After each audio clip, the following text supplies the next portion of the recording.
Ashutosh Okay, for I sure. can read. Okay. Sudhir ji मेरे को यार कोर्स बना दीजिए ना, ये सब म्यूट करता रहूंगा.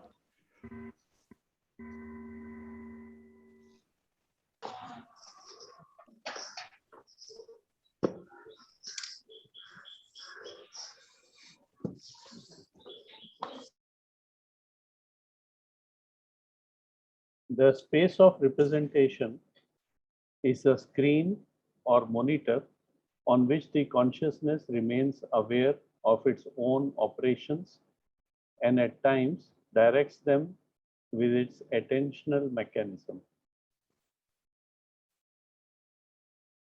Of course, mental operations may also take place in the space automatically without any participation of the attention. This occurs, for example, when a person is asleep and dreaming. It is important to note that the impulses from the external and internal senses, from the memory, and from the operations of the consciousness itself, all eventually wind up being converted into images that are placed at different heights and internal depths within the space of representation. Let's leave it there. So what is fascinating is imagine a controller of a very complex system. Let's imagine the system of transport of Mumbai. The monitors, the room of monitors, they have to deal with trains, with many types of transport, and stop some and activate another. All that is done by computers, as it's done in our own consciousness. We are not even aware of what is happening. But if there is any fault, if there is any problems, the monitors immediately will start to produce signals and will call attention, and then you will have the possibility of a human intervention to reestablish the balance. If there is a huge emergency, and then the system will give a different type of warning, and the whole system will become stopped. And so the idea is something similar to that. From that screen, all the activities of the psycho get reflected.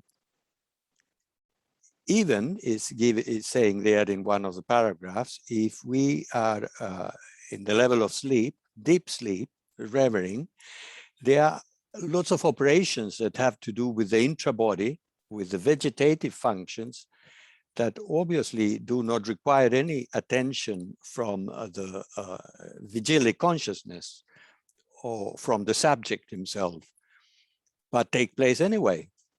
Because if every time we went to sleep, the whole system collapsed, I mean, probably we wouldn't wake up the next morning. So it's a system of balance, but at the same time, it's a system which allows us to become self-aware of the operations of the consciousness. We wouldn't be able to climb to the level of consciousness of oneself if we didn't have the space of representation as a reference, because we couldn't register and we couldn't be aware of the operations of the consciousness. We would be completely lost.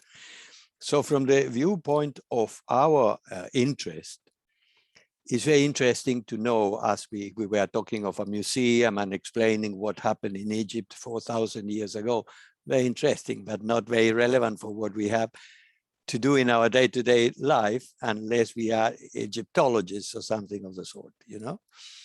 So it's our interest in this type of things is for the purpose of our own self-evolution. Because also you understand that from the viewpoint of the doctrine, unless we take control of the operations of our psyche, and eliminating impediments and facilitating and training resources of energy and resources of power and things of the sort, we cannot progress. We cannot evolve any further. Nature has left us here. That's what nature has done for us. Pretty generous anyway. But if we want to go further, we have to really start studying all these things in depth and understand them so we can operate. That is the purpose, and that is the interest of understanding at least the fundamentals of this space of representation. Who has comments, or who has experiences, or who has some other relevant points to, in general terms, to mention about the space of representation?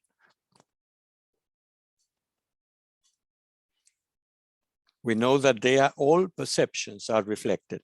We are aware of perception because they project there. That means all the activity of the senses, all the activity of the memory, all the activity of the imagination project the results, the impulses, the images over that screen. And you know that the function of the image is to move charge, to move energy from one point to another point of the system. So that's a purpose. That's why we generate images, because the images trigger processes within that screen of representation. So what else do we know about it? It has, yes, May sorry. I ask one question? Mm. From the spiritual evolution side, whether the space of representation is a support or is an obstacle? It's a support, absolutely. It's a support. It's a support. Yes, because otherwise we wouldn't be any resource of operation. For example, if we didn't have a website, we wouldn't be able to progress in the organization of our forum. Something along those lines. We wouldn't have a system of convergence of all the different stimuli, of all the different contacts, and we wouldn't be able to send signals here and there. Well, we have other procedures, I know, but it wouldn't be easy. So it's an asset, fundamental asset for evolution. For all the discipline practices. Yeah. For all the discipline practices, this faculty is a support or required for all the discipline practices. For all of them, because I mean, imagine all the disciplines take place in your mind. Even if you do the material one, you have to go to a laboratory and in some cases do some practices to corroborate the correlations that exist with the material world. But really your processes are mental, and that is a material discipline. In the energetic discipline, of course, all is images. And morphology and the intellectual discipline, transcendental meditation, of course, they are mental. It's called the mental discipline, but they are all mental. When we meditate, we are really there. We are doing things with our head there in that space, operating there. When do the experience of peace, we are working absolutely there. We are generating an image. We are bringing it to the level of our heart. That would be our emotional center. We transform the sphere that was transparent and luminous. That means was charging an image of charge of energy. And we start to transform it in a sensation that expands in all directions from the center of our chest until the limits or beyond the limits of the body. And that triggers a phenomena of force, of energy. It connects us with some source of force, and it allows us to operate with it and to move it along our psychophysical structure. So it's all mental. Is it like psychophysical centers? By practice, we can stimulate or strengthen this space of representation, or it is inbuilt. The power of the. I get the question, Raju. I think basically we can explore it and we can gain experience about some positioning, some images in some parts or other parts of it. The people who are working in the morphological discipline, they have done lots of practices with the space of representation is basically the subject of operation, where they have to flatten it and they have to curve it and they have to generate the spheres and they include themselves within and they look it from it outside and they go gathering lots of interesting observations about it.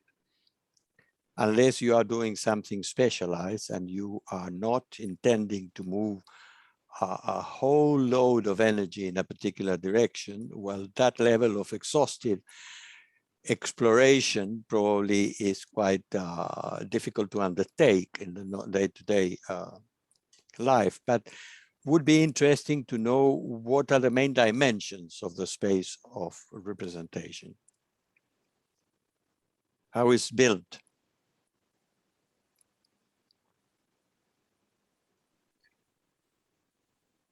Antonio, may I say something? Yes. So, Baiju, I have a question. Can you humor me for about 30 seconds? Go ahead, go ahead. Yeah, Yeah, Baiju. Ganaji, you start. Yes. So I have a question, Baiju. Do you see me?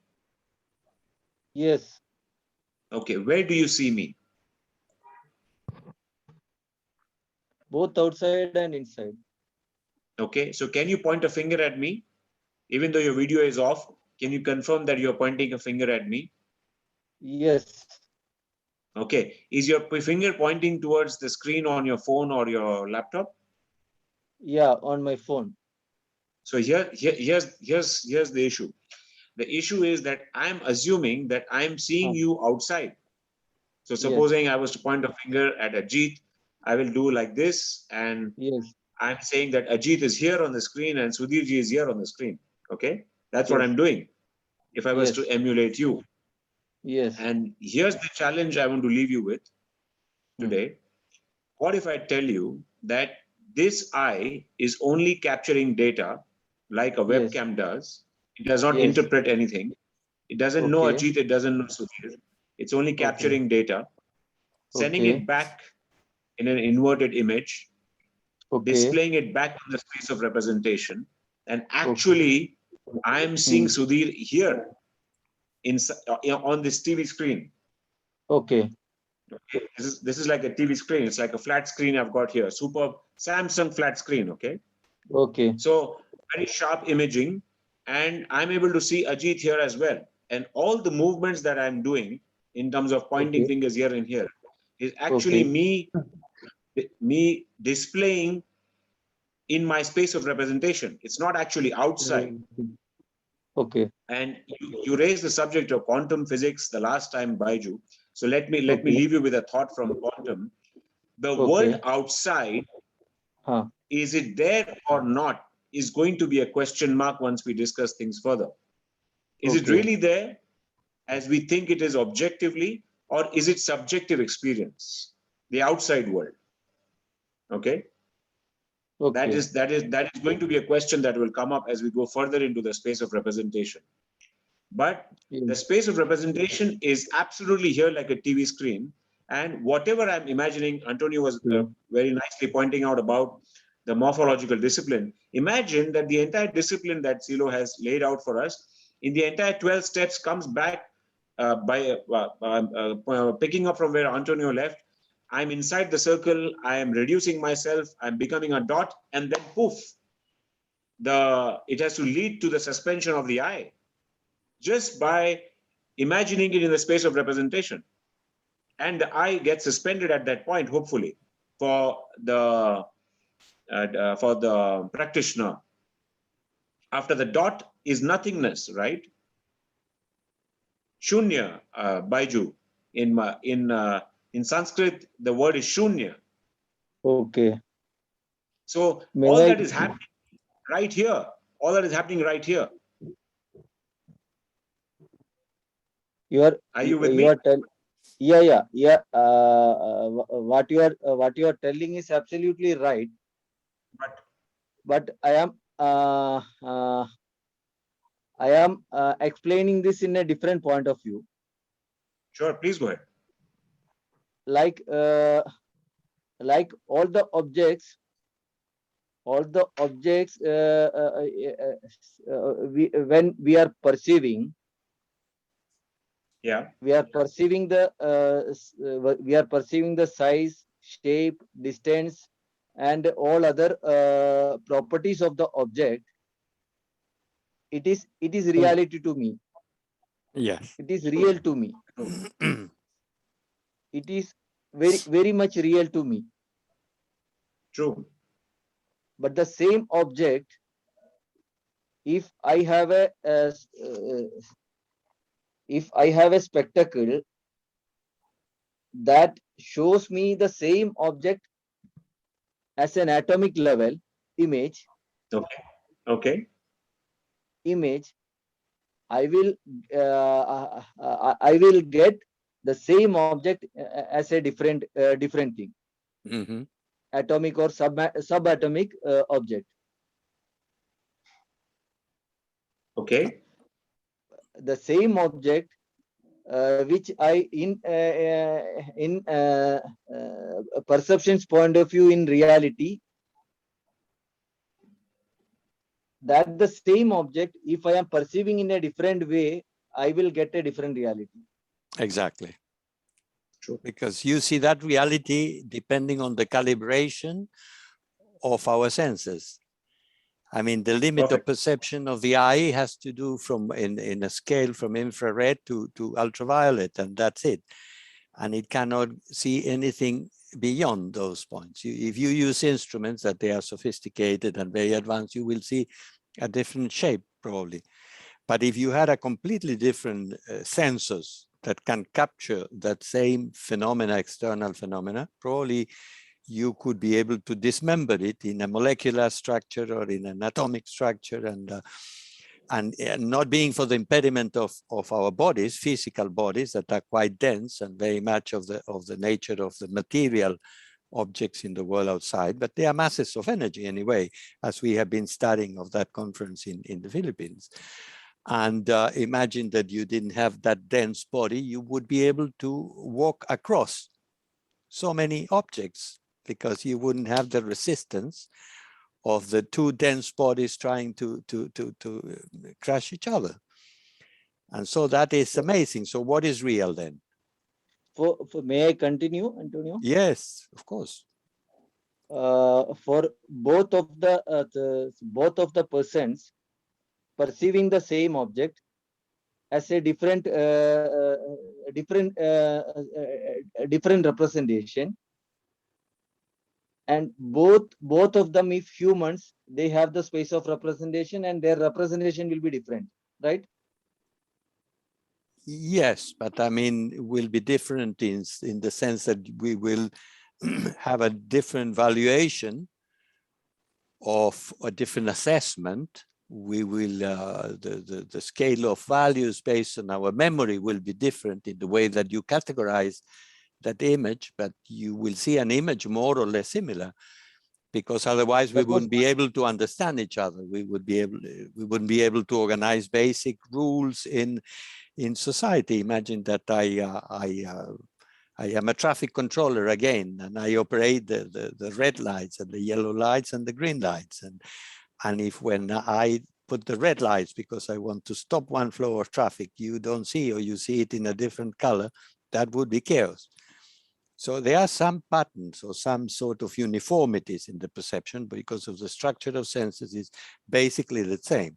But if I am short-sighted, probably I will not see the signal, for example. And the same if I have some other difficulties with other senses. So will be that distortions that are relative to a system that provides a common base anyway.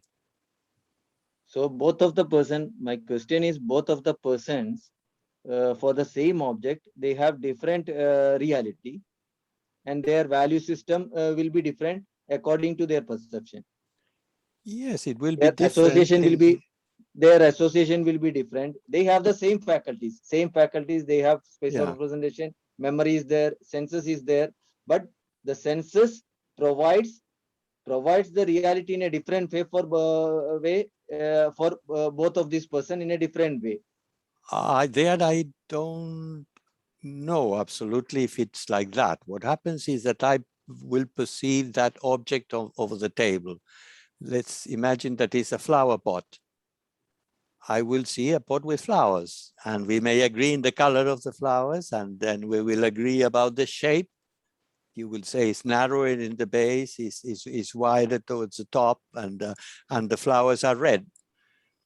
But you will tell after that it's very ugly, and I will say it's very beautiful.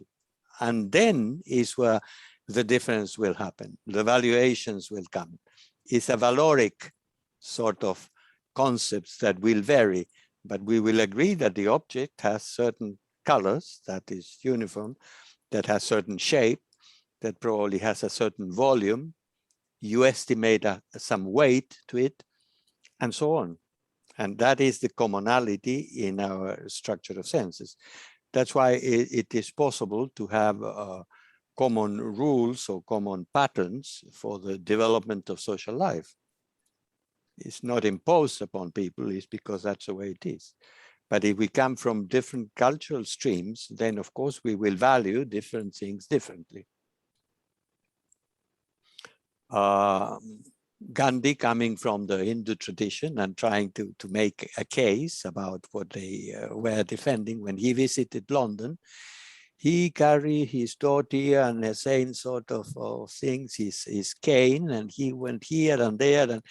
And even when he had interviews with the Minister of Foreign Relations, whatever, and they were overdressed with all the paraphernalia, he came the same with sandals. And when he went to visit the unions, all the workers received him and he was delighted. He was in the factory floor working in the same way as he was in the villages in India. And he made a statement, a cultural statement, although it was very cold in England. Sometimes he has to wear a shawl or something on top. But there he kept with his naked legs and all that. And there is a famous comment of Churchill that who is this naked faker that comes to challenge the empire? Fakir, Fakir, Huh? Yeah, Fakir. Fakir. Fakir. Yeah.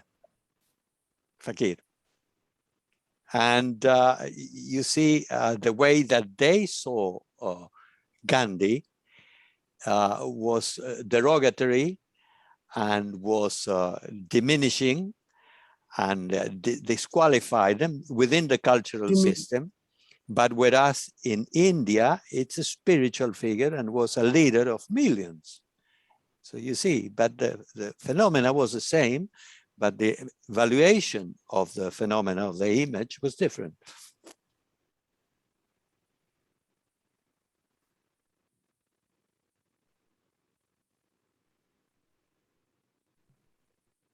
Yes. Baiju, it also depends on the person's moods, the valuation. It also depends on other things like person's moods, his levels of consciousness. Yeah. When he's registering this. So that's where the differences occur. But more or less the objects would be the same. Otherwise, you and Sudhir wouldn't be able to work on the same program. Exactly. That's right. So it's a good discussion, but probably there are other viewpoints. I mean, if we can get other people and persons in the dialogue. I wanted to ask, now these psychosomatic diseases or conditions which occur, would they be reflected in the space of representation as knots or areas which are blocked or where the energy flow cannot take place? Could it be something of that kind also? Probably there is, but it's a system of images that they don't have easy representation in our system of senses, correspond at the category of the internal senses or senses of the intra-body. And sometimes people don't feel right, but they don't know what is wrong, you see, and that is very common. You need to have a very trained connection with your signals of the intra-body to maybe identify this is due that I feel indigestion, or this is due that I feel heart insufficiency, I cannot very deeply breathe well. or I have a very difficult to describe tiredness, or things of the sort. But to reestablish the connection of those signals, I suppose that you need to internalize some images, or the images of the energy, of the force, to some regions that otherwise we wouldn't have access. And then we come then to a second category of the space of representations that have to do with its depth. Imagine that is not the external screen that is very connected with the activity of the external senses, but they are one screen behind another screen behind another screen in different levels of depth. And the same thing happens horizontally in terms of size. And levels of depth also, you have the possibility to go into inner parts of the registers of the messages that come from your body, or your body topography, if you want. And in the level of the action of your memory, you can go to the past. Because the older memory, you need to place images deeper in your space of representation. That's why in the work of transference, we need to put ourselves in semi-sleep in order to penetrate areas of the memory that are not easy to access when you are in a vigilic state of consciousness that is more external. And the point of the horizontal expansion has to do also with the extension, and that the images also may have. We need to categorize them, to visualize them, to see them in proportion. So these scales of the space of representation are important, because when you want to operate with yourself, you need to know more or less where you want to place the image that you want to use for its maximum effect. Is there any Which- modern research? Is there any modern research on this subject in the field of neuroscience? The localization of space of representation and this kind of activities? Is that a question? Yes. I don't know. We'll have to ask Chaitanya, who is establishing this link with external sciences, with science, because the doctrine is not scientific. The doctrine is existential. So they study the same subjects, but with a different approach. And for a long time, they have been moving in parallel. Mysticism, that is our line, our field, Silo's doctrine, and science. And science would probably deny many of the things that we are saying, but because still they haven't reached there. They have no way to prove any of the phenomena that we are mentioning. It's only with very advanced physics. The very advanced physics still, for the science of physics, is so difficult to really understand conceptually that it allows points of correspondence with mysticism, with our approach. It's a sort of field of imprecision that creates a commonality with them. But it will take them 1,000,000 years to be able to prove any of these things. Whereas if we get enlightened, it may take us a year or less. Actually, Antonio, just on a lighter side, there is an amazing split within the scientific community, which is sounding more and more mystical, because the concepts that they are bringing in are very much in line with our work. And if one didn't know any better, one would think that they've just read Silo and come straight to discuss the scientific concepts. And within the scientific community, people are pushing them away, trying to hide their work, and all of the usual games. But it's not possible to suppress this. History cannot be suppressed by by a few men. Yeah. So But the problem is that, yeah, that science cannot prove the points, yes. and therefore they are stuck. Physics have not progressed in fundamental terms, as I have heard. I am not a physicist, but Silo said it Yeah. many times. Yes. Since, I don't know, I mean, since the decomposition of the atom and phenomena of that nature, since Einstein and many other people working in sort of that generation. Yeah. Silo, whether Silo made any comment about antimatter? Which matter? Antimatter. Antimatter.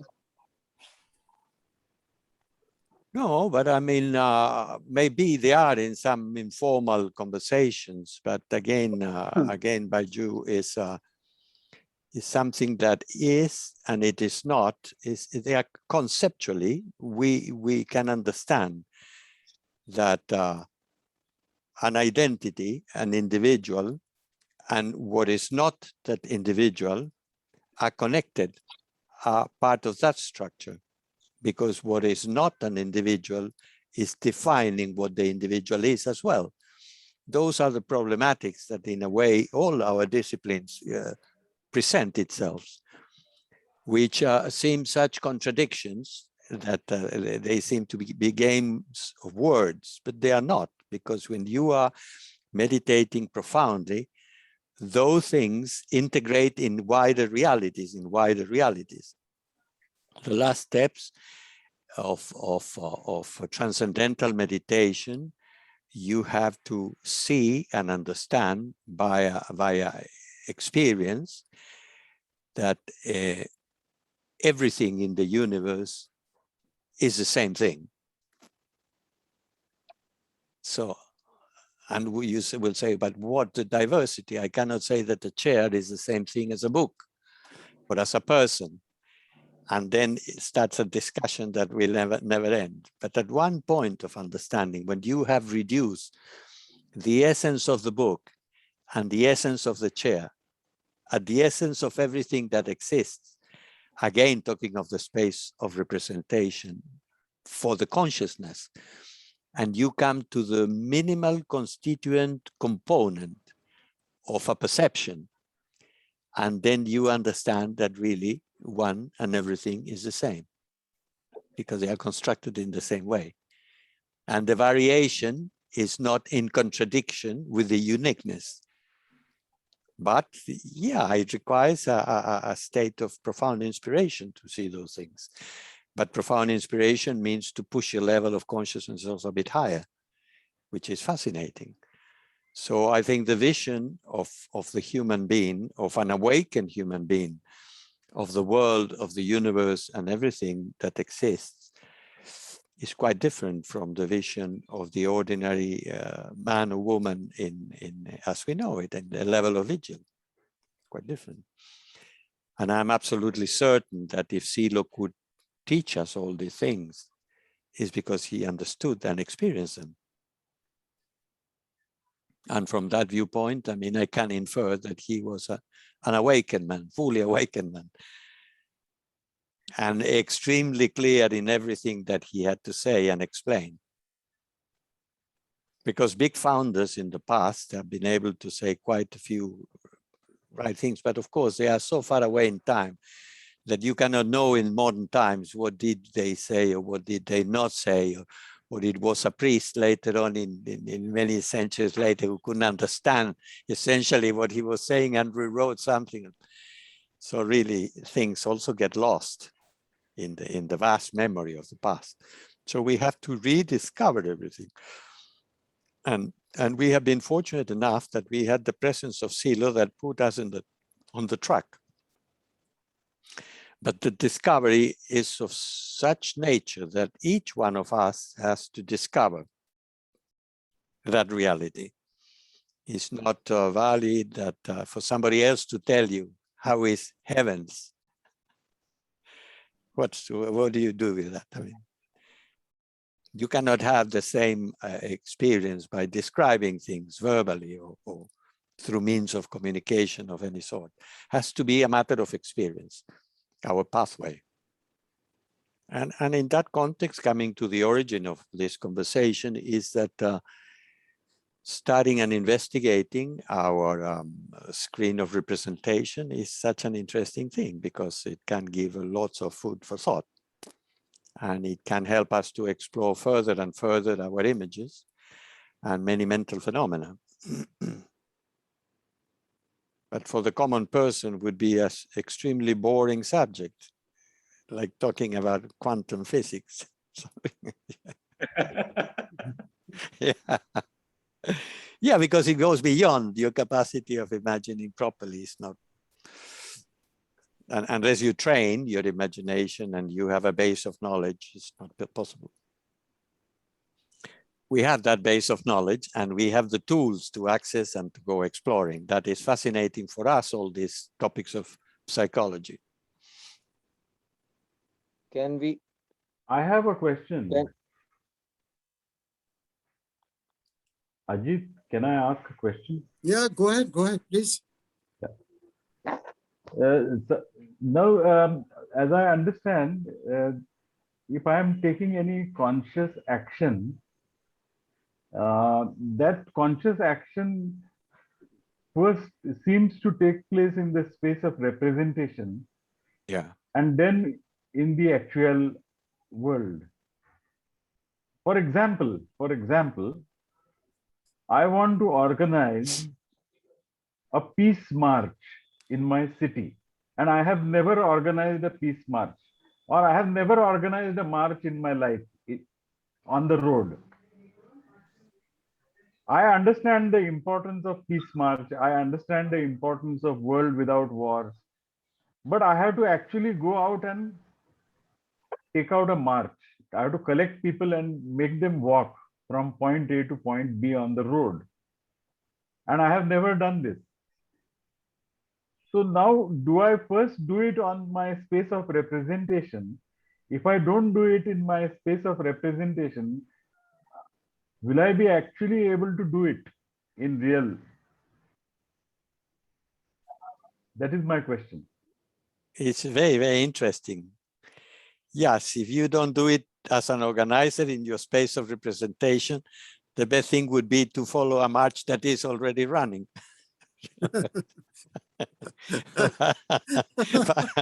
but since you want to design your own, yes, you have to represent it, because the instruction to your centers of response come from your monitor. That means when you say, well, I will do first this, I will call this group of friends who have been in other marches, and I will sit and discuss, and then we will define a strategy, a point of starting, an objective, an ideal point, and a point of fulfillment, and the implementation, and the materials of information, and all the components that you want to make part of your plan. So you, by thinking all that, that will immediately tend to trigger intermediate actions and final actions and initial actions, etc. And then you will draw your plan. So in all this designation that you have in your consciousness, then you will start to send instructions to your senses of response, to the motor center, because you will have to take the phone and start to call some people and explain the idea. The intellectual center, you will have all the points that you want to explain. The motor center, you will start to implement actions, to order materials that you need to show, banners and things like that. And then you will have to set an action. You will start to, when everything, all the conditions are organized, you will have to move in that direction. And you also need to push energy from your vegetative center in order to implement all the things. So definitely, and for everything else that we do in our lives, Ashutosh, we have to go inevitably through the space of representation, because that's the way that we are built. There is no escape. You cannot say, I will organize the march, but outside the space of representation. No way. How? Yes. Antonio, Simply.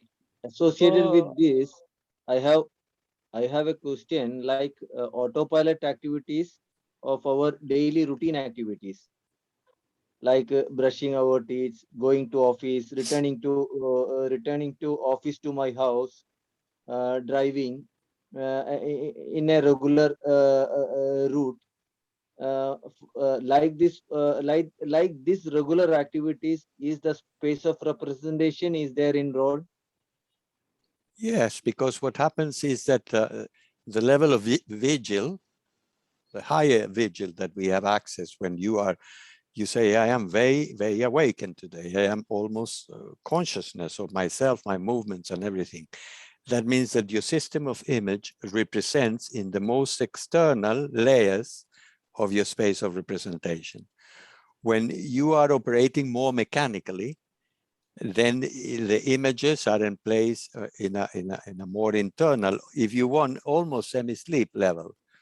But because they are recorded mechanically, you go half asleep there to your bathroom, and in front of the mirror, you start to clean your teeth, and you are in between here and there. You are between awakened and half asleep still. Yet you can do that because you have done it so many times, and there is no particular skill. You don't need a higher awareness to be effective in doing that. But if you don't wake up and then you have to go down the stairs of your building, then of course you will trip and then you will fall the stairs, because for that operation, you need a greater level of attention, and you need a different level of representation in your screen. You will have to do different things. You have to hold the rail of the stairs down, and you have to be very precise in the way that you position your feet, etc., etc. And if now you are a surgeon and you have to perform an operation, you cannot afford coming in semi-sleep to the operation theater, because that guy will be, I don't know what will happen with your patient. That level requires for you to have memory of all your skills, to have control of all your movements, and to be able to precisely and methodically fulfill a procedure that is more complicated than the plan of Ashutosh, because I mean, a march is different in complexity and level of attention to an operation, surgery. But in both cases, the system of images needs a more external level of emplacement. But you don't do that because you say, oh, I have to emplace the images in the external layers of the space of representation. All that works almost automatically, because you demand more energy, you demand more attentional capacity, and therefore what happens is that the image for that to happen moves to the most conscious parts of your centers. And that's why it's interesting to study this of the representation. Probably we will not be able to do it today, but I mean in the next sessions, in comparison with the centers of response. You have that in the centers, you have the most mechanical parts, the basic levels of operation, where the energy needs to have a certain power in order to activate it, but not the highest power. And then the intermediate levels, that is the emotional part, and the intellectual levels, that is the top power parts of the centers. If we talk of the motor center, and you want to compete in the final test of the Olympic Games, imagine the level of performance that you are demanding from your motor center is a maximum. You need to concentrate all your energy in that motor center, and you need to be able to trigger it at once and to keep it. Because if you trigger only when starting and it stops there, all the others will pass you. So we have to trigger it and keep that advantage and keep pumping more energy until you cross the line first, for example. And that will be an enormous demand of energy in that point, where you will have to move the energy through all the parts and subparts of the center. But the more mechanical activities will be happy if the energy can move in the mechanical parts. The same as in the intellect. For trivial talking, for example, we don't need the intellectual part of the intellectual center. Blah, blah, blah. We repeat the same things at every day. Good morning, good evening. Yeah, trivial. And the images associate there and of no consequence. Those are not demanding intellectual acts. But if you want to practice self-observation, where you keep track of all the operations of your psyche, of yourself, and at the same time you have to carry on studying, you will need maximum intensity in your intellectual center. If you are dealing with the subject of quantic physics, or if we are dealing with the subject of breaking the level of the mechanical consciousness. That requires lots of capacity to pump energy. So all this general study allows us to somehow track the charges of the centers and the flows of energy. And we can measure by performance of each one of the centers. And when one center is full, because they are all interconnected among themselves, there are connections that are called harmonic connections. Some of them connect from one subpart to the other, similar subpart of a higher center, and so on and so forth. If we link all the different connections between the centers, it becomes something quite fascinating to look at. But what is more difficult is to go tracing all our actions in relation to the centers. We can attempt to have a diagram that shows these possible connections and to link them with activities of the centers, just for the purpose of having a different viewpoint. And in that case, we could request Sudhir's design abilities, and then we can have something colorful and make with connections and descriptions, and which will be useful. I will coordinate that with you and Ajit and make something, and later we can share it in the group. Yeah.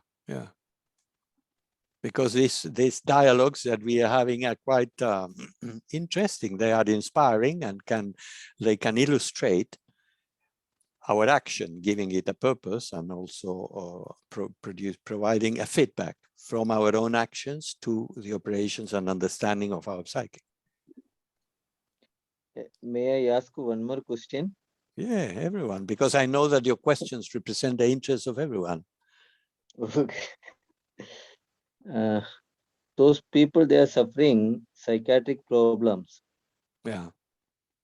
On those people, how these mechanisms are working, whether altered, or can you give me some more light on this subject?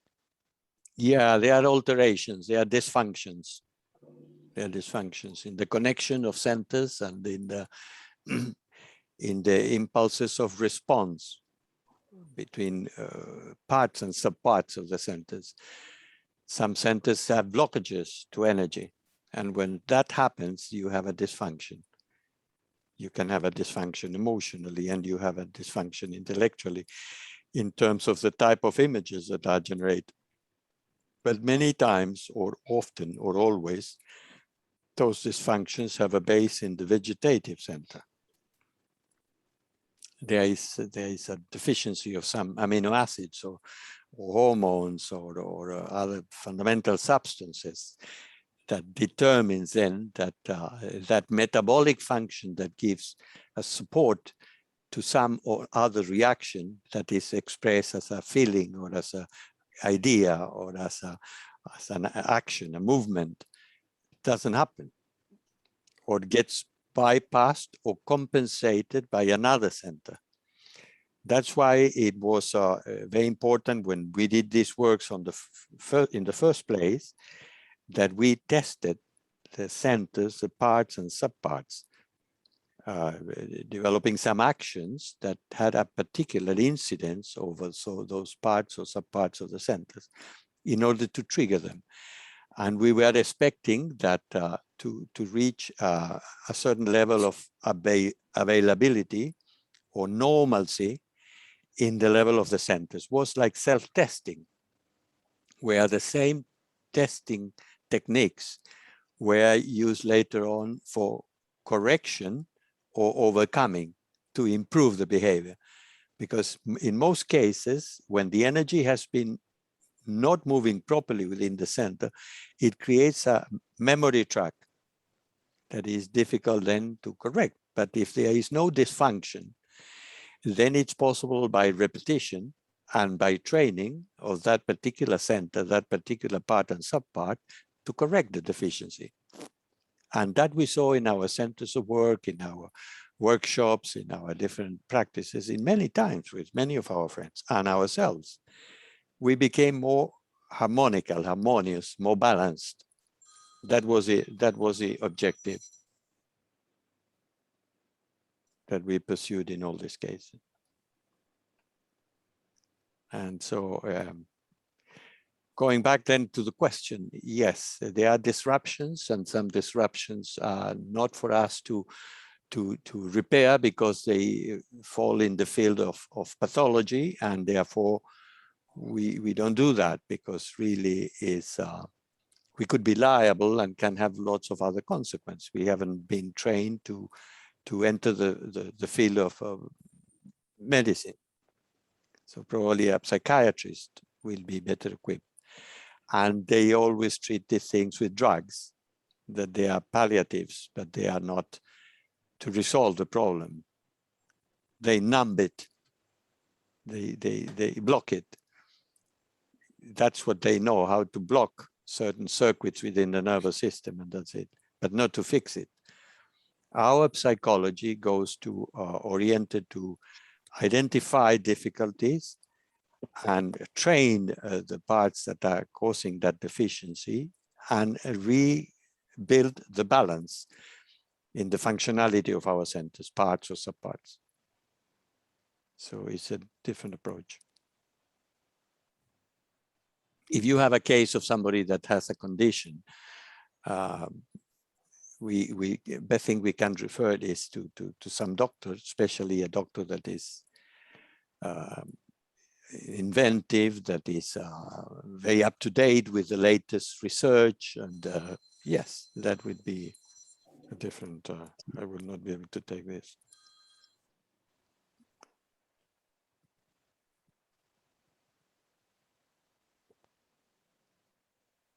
That answers your question, Baiju, or not?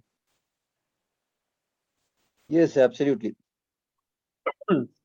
One thing that I understand from this, Antonio, is that space of representation is like a facility, or whatever we may call, which is already existing in us and is working.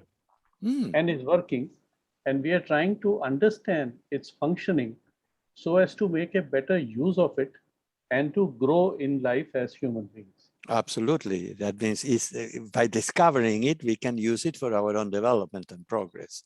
That's exactly the case. There is nothing that we can do to change it or to eliminate, to switch it off or on. No, it's not to us to do that. It's like trying to remove a piece of your brain, for example, your nervous system. I will eliminate my senses. No, I will not smell anymore. How can you do that? It's all given. It's there by nature or by God.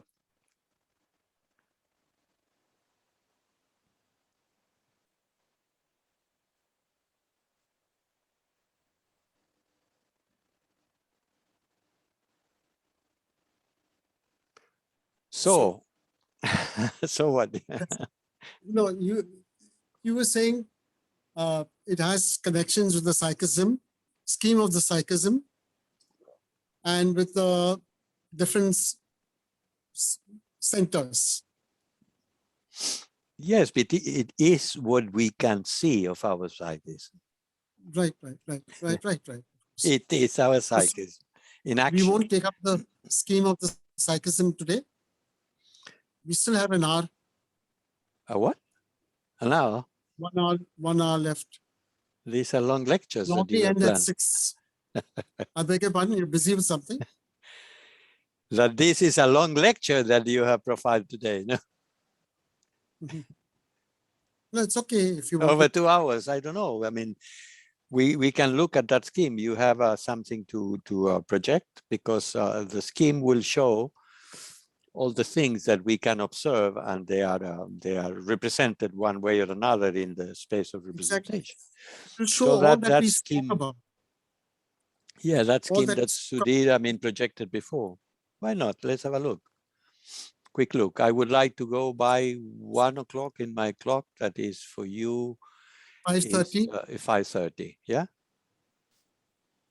Sudhir, can you project that scheme where there's a head and the different centers and external senses and internal senses, memory? I'm coming back to that.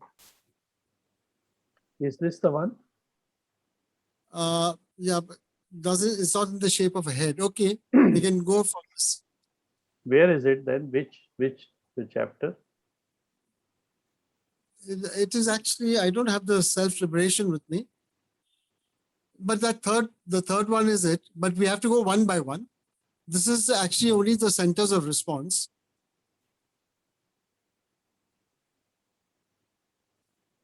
You have it from here. Figure 1. One that has Okay. lots of Yes. lines and things in all directions is quite exciting. This one. Yes, but That one, we yeah, can go, yeah. we can go slowly expanding. No? If you go Yeah. from the top one, that's a Okay. simple thing. Yeah. Consciousness, we have a stimulus and you have a response. That's a simple diagram. If you have a stimulus from outside, it goes to the consciousness and you get a response. Now you expand it, come to the second one. But sorry to interrupt, Ajit. Yeah. When we talk of consciousness, outside means everything outside the consciousness. So that means also includes the intrabody. The intrabody signals are also outside the consciousness. From that Right, viewpoint, they are internal stimulus or external stimulus, but they are external to the consciousness. Yes. We're coming to that. We're coming to that. Yeah. Just otherwise it will be too complex to say at one go. In the second, Antonio, you would like to explain this? It's the same stimulus, the external stimulus comes to the senses, and from the senses we have perception, which goes to the consciousness. At the same time, from the senses, we have the internal stimulus to the senses, and that also is related and goes to the perception, through the perception. So our external stimulus and the internal stimulus through the senses, internal senses, we get a perception. And that is our reality for us. This goes to the consciousness. Here the memory is not come yet. And then we get a response. And you get an external centers of response and external response. Now the third one will help us understand this. The second one helps us understand the third one. It gets more complex. Well, let's go step by step. Do you know Yeah. what is a sensation and what is a perception? I mean, in definitions, Yeah, because otherwise this, when we haven't seen these schemes for some a time. sensation is a register. The experience of a sensation, you're saying between a sensation and a Perception.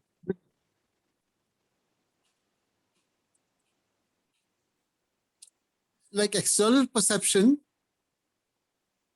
we appreciate an external perception through our senses.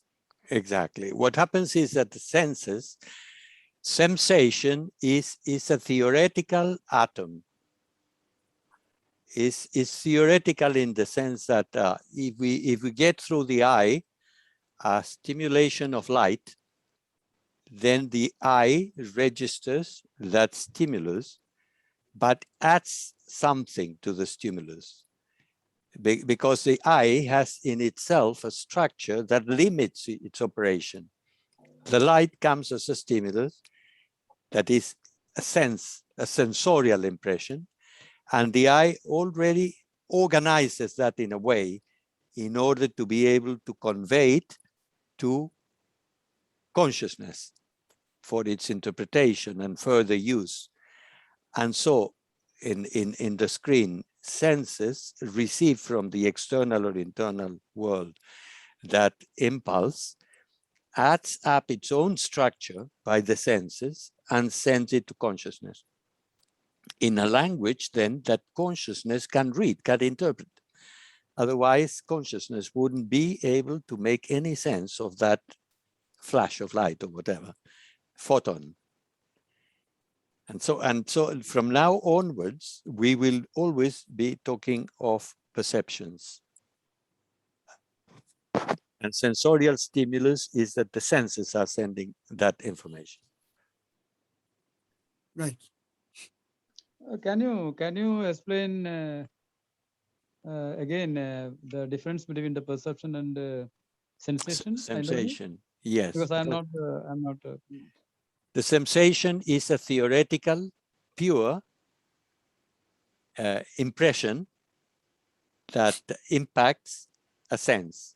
As if you had a radar receiver that captures a signal, but the radar, in order to transmit the signal, to make some sort of sense to the coordinating function, adds some sort of organization of that stimuli. The sense itself transform it in a way. And so it comes as a perception, as a visual perception to the consciousness. At that point, the consciousness can interpret, can read that theoretical signal. Otherwise, it wouldn't be able to communicate it. That is interesting, because that means that there is a factor of potential deformation, distortion of the external stimuli. Maybe you could answer to this question to make it clear. Two people sitting in front of a sunrise, the same sunrise in front of both the people, but they perceive it differently. So where does the difference happen? Well, an initial level of difference could perfectly happen at the level of the eye. Further differences will take place when it's organized in the consciousness, because the consciousness is not all dislocated. That means it's not just lots of dots in all directions. The consciousness organizes information in categories, in regions, in its own system of commonality. As a big library, you don't have all the books, I mean, just sitting in all directions. Who would be able to use a library like that? You put them in subject matters, you put them in categories, you put them in times, you put them in disciplines, etc., etc. Well, the consciousness organizes all the information that comes from the external and internal world in an orderly way. And for that purpose, later on, we will see that it starts to use memory. You see in scheme, in figure number 2, it appears there a memory making its own contribution. So before registering in consciousness, memory will do its own treatment. And that is an advantage, but it's also a disadvantage, because that memory attaches us to our past, to our previous experiences, to our previous events, etc., etc. It helps us in many ways, but it's an impediment in many other ways. So again, you see how there are so many variables. But to see this, and they are working, all of them, with the perceptions that come through the senses. And the senses will not be just the eye, but it will be all the internal senses as well. So there is a permanent inflow of bips of information coming into the psyche. Bips, signals, tack, tack, tack, tack. The same like computers, huh? Codes.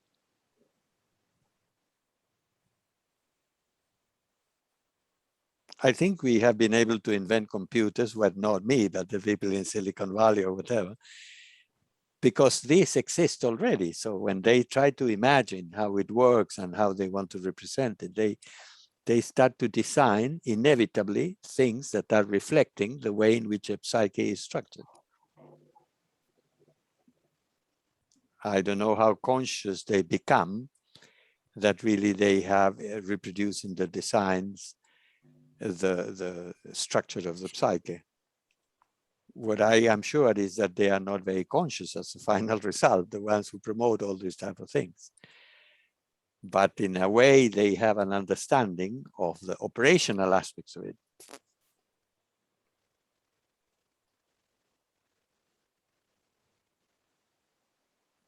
Well, I think if they were intelligent, they would have reached the current level of computers or even beyond this on the day one itself. They started more in a mechanical way, most probably. Yes. Taking 2 plus 2 together, taking this from here, that from there, and They will be they would have the level at least of consciousness of oneself, that they would be understanding what is happening. But you see, one thing is to study outside as an external subject, and another thing is to have the experience. They are completely dislodged from the internal experiences. That is our interest.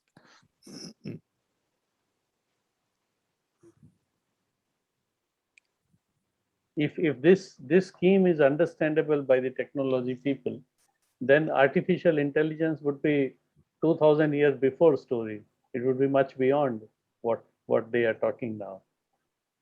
Yeah, possibly. Because even now they are putting 2 plus 2 together, 2 plus 2 is equal to 4, only in a very fast way. Very fast way. That's all. Yeah, without qualitative jumps. It's only they are increasing the speed of The speed, calculations, nothing else. Yeah. Computers are like a super fast calculator today and nothing else with a bigger screen. Well, that's a very good point, because in our case, when we cannot build it up in a laboratory and transform it into a computer, but what we can do is to producing, if we cannot accelerate the speed, maybe, but qualitatively, we can go operating with our own computer, with our own scheme. Yes. With our own space of representation. And that is fascinating because that opens doors. In that sense, faith, for example, faith in itself improves the level of energy and the quality of energy to such levels that everything works better. And when with that faith we get an experience, that as a feedback relationship strengthens the faith and the experience better. And things change in the human beings as compared to many others, like many of us are. Yeah, produce transformation. No? Producing transformation, yes. You transcend the form in which you develop this or that or the other one. The process of transformation, yeah, of course, it can have an impact in your own consciousness. When it reaches there, that means you change the structure of the monitors in terms of functionality, at least, because probably all the conditions of the monitor of the screen of representations is there anyway from the beginning. But if the functionality changes to its full potential, we would be completely awakened, enlightened. Because we are transforming our senses in return and causing the perception to be different. We are making the memory more cleaner, better, because we reconcile. When we reconcile, the negative things in the memory get a different perspective. So the energy flow which was getting blocked is now open, and things are better. And fits back all the time, giving a higher quality to the whole operation. Yeah. That is amazing. Or a spiral, ascending spiral. Antonio, Yeah. in casual talks, whether Silo commented about the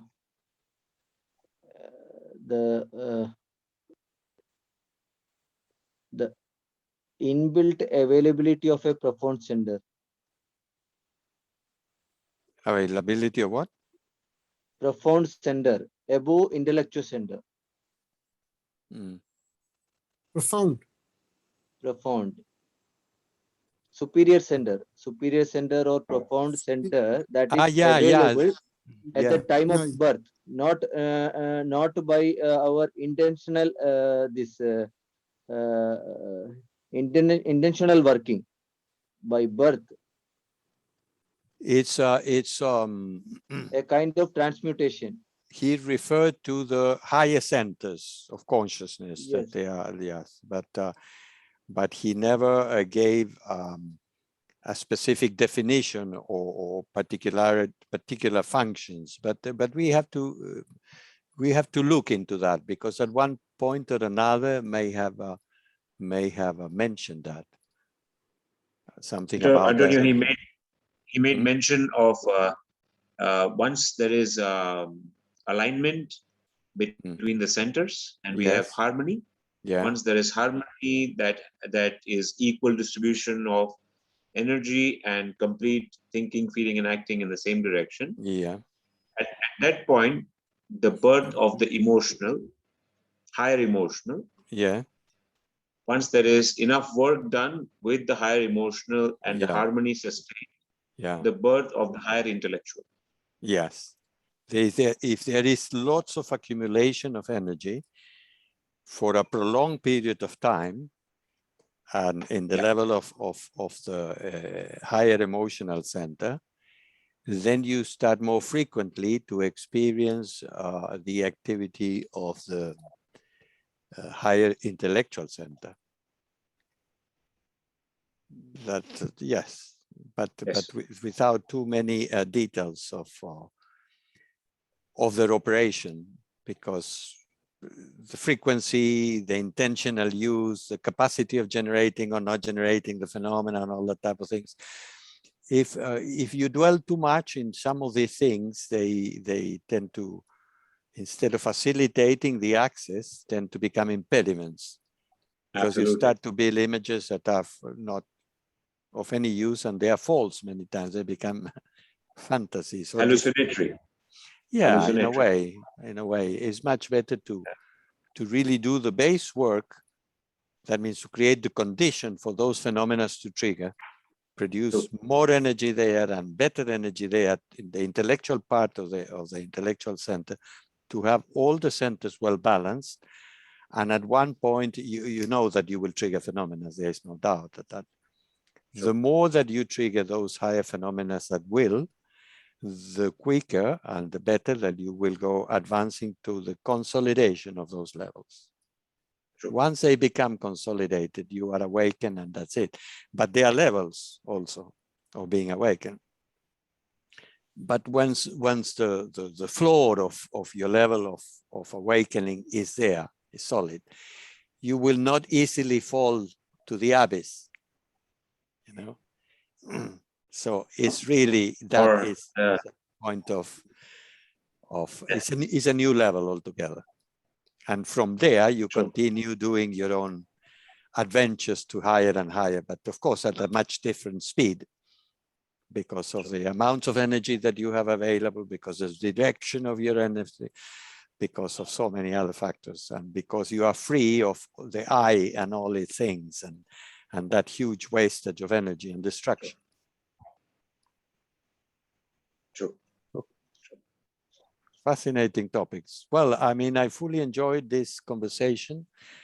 Now I will have to go, because I had agreed something with the Africans. Sunday seems to be the preferred day to do this. Yeah. Exchange. Thank you, And well, Antonio. take care of yourselves, and we remain in touch for so many other things. Huh? Yes, yes. Thank you, Antonio. Cheers. Thank you. Peace, force, and joy. Okay. Peace, force, and joy to you, Antonio. Cheers. Peace, force, and joy to you, all of you. Cheers. Bye, amigos and Ajit. amigas. Ajit, you can continue from here, please. You can explain this figure 3. I would actually like that we continue next week when Antonio is there. Yeah, Because that is clear. explanations will be Okay. much better. Maybe if you explain this once and then next week Antonio explains it even more deeply. We can go with the scheme because Yeah. it's done. It's a schematic done under Silo's direction. Yeah. So if you can move the cursor accordingly, we'll go to the thing. See, in the first one, we had stimulus coming from outside, and we had the response going out, and there was the consciousness as an on block. It's on block, you know. So you have stimulus and response. In the second one, he goes a little more complex. The same stimulus, external stimulus, he says there's an internal stimulus that also comes into the senses, and the senses give you a perception which goes to the consciousness, and that consciousness makes an image. The image gives you a center of response, goes to a center of response, and then you get an external response, where some particular center would dominate. Like it would be a physical response, or it would be a emotional response, or intellectual response. In the next one, this is a whole scheme actually. So you have that external stimulus, and you have an external and internal, and the recording of that recording goes to the memory, because without the memory, you would not be able to recognize what you're seeing, what you're smelling. So that, and at the same time, the internal and external perceptions, they go to the consciousness, and from the memory comes the representation, the remembrance, which is there, and it comes to the consciousness. Because of that, that is processed in the consciousness, and then you get an image. That image goes to the center of response, and then you have an internal sensation, which is actually the register of that response. So every response that we give, we have a register of it. And that is what gives us the feedback mechanism as to whether that response was a good response, adequate response, whether we need to change our response. And then that response which is there, you know. So we have the sensation of the response. That is, we have the response and you have the sensation, the register of the response. So actually, in the scheme of suffering, when you take suffering, you cleanse the memory and you make one part of the scheme work very well. You see, you work with the centers, and then you bring in unity within your centers. You bring force into it. So you work with, when you bring in force into it, you work with the sensation. You're working with sensation, so that works. And then you have in the consciousness, you have the imagination also with the space of representation. And so when you work with this, the imagination, and you're able to take away the suffering which is there in the imagination, like fear or whatever it is, you have joy. So peace, force, and joy comes from this. Peace with the memory, force with the sensations, you're adequately placed in the present, and joy with the imagination, and past, present, and future. Same thing, the reconciliation, the placement in the present, and this thing towards the future. I think it's a brilliant scheme. Very well explained, Ajit. Thank you very much for that. So I think we'll call it a day here. We'll, rather than, burdening ourselves so much, we call it a day and we meet next week. Sure. Yeah, we'll Sure. continue with the same subject, I think. Yes. Next week, same place, same day, same address, same time. We see each other. Sure. We'll do that. Thank you, friends. So, May I know who is this E70A8588 from planet Earth or from Jupiter?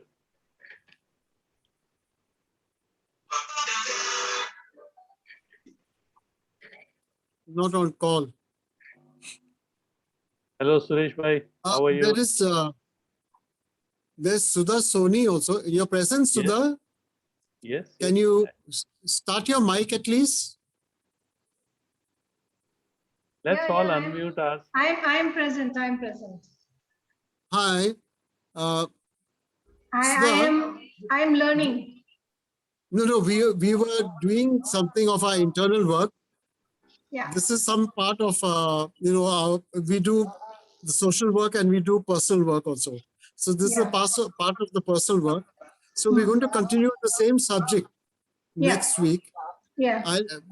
Sudhir will kindly post to you Yeah. the subject that we were studying today. Yeah. So you could read about it. Yeah.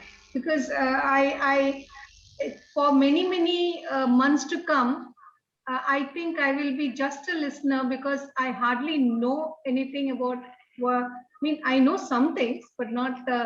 I would like to learn more just by listening. Don't worry, Yeah, we are Sudhaji, we all know only a little.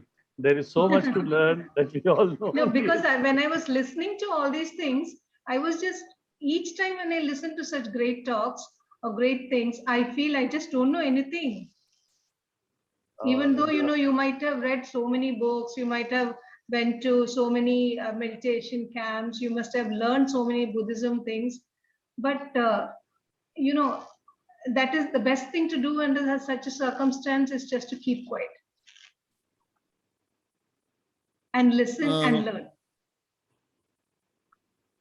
Yeah, but we will send you the materials. Actually, on our website, all the materials are available. Yeah. I saw that. You've seen the This is- list of books. I will send you this book, Sudhaji, Self-Liberation.